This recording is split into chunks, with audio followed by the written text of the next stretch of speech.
Hello everyone, আসসালামু আলাইকুম। কি অবস্থা সবার, কেমন আছেন? আশা করি সবাই অনেক ভালো আছেন। তো আজকে আমরা বের হয়ে গেছি বাংলাদেশ মিরপুরে জাতীয় চিড়িয়াখানা দেখার জন্য। অনেক দিন ধরেই প্ল্যান করতেছি, বাট সময় হয়ে ওঠে নাই। আজকে একটু সময় বের করে আজকে আমরা রওনা দিয়ে দিয়েছি।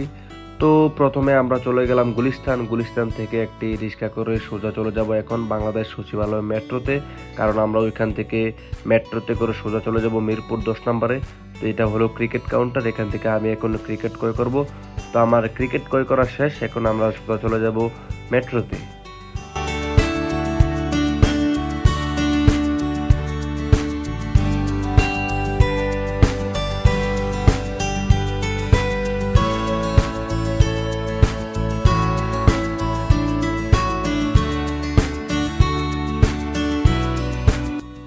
তারপর চলে আসলাম আমরা সোজা উপরে এসে 5 থেকে 6 মিনিট ওয়েট করা লাগে, কারণ আমাদের মেট্রোটা এখনো আসে নাই।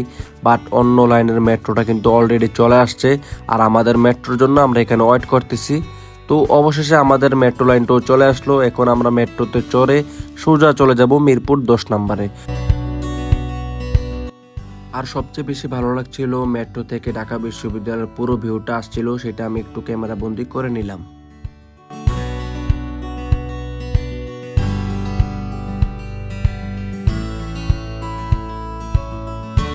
অনেকটা পথ ভ্রমণ করার পর আমরা মেট্রো থেকে নেমে সোজা চলে আসলাম মিরপুর 10 নম্বরে। মেট্রো থেকে নেমে আমরা সোজা নিচে চলে আসি। নিচে এসে আরেকটি রিক্সা করে আমরা চলে গেলাম বাংলাদেশ চিড়িয়াখানার উদ্দেশ্যে। আর এটা হচ্ছে বাংলাদেশ জাতীয় ক্রিকেট স্টেডিয়াম মিরপুরে। তো এটার ভিউটাও ছিল অসাধারণ, যা আমি খুবই উপভোগ করতেছিলাম। অবশেষে আমরা আমাদের গন্তব্যস্থানে এসে পৌঁছে গেছি, আর এখান থেকে আমার বড় ভাই টিকিট নিল। তারপর আমি টিকিটটি তার কাছে জমা দিয়ে সোজা চলে গেলাম মিরপুর জাতীয় চিড়িয়াখানার ভিতরে। আর এখানে ছিল অনেক মানুষের আনাগোনা, আমরা ছাড়াও অনেক মানুষ ছিল এখানে। সব মানুষ এখানে বিভিন্ন ধরনের পশু পাখি দেখতেছে।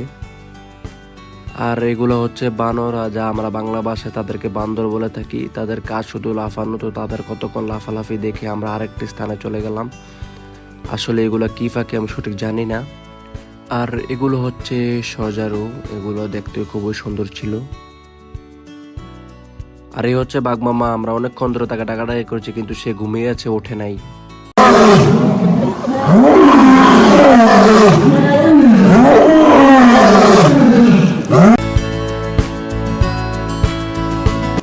আর এটা হচ্ছে ভাল্লুক, তাকে দেখে মনে হয়েছিল সে 3 বছর ধরে না খেয়ে আছে। আর এটা হচ্ছে সিংহ এবং সিংহের মহারানী, তারা প্রথম থেকে আমাদের উপর খুবই রাগান্বিত ছিল।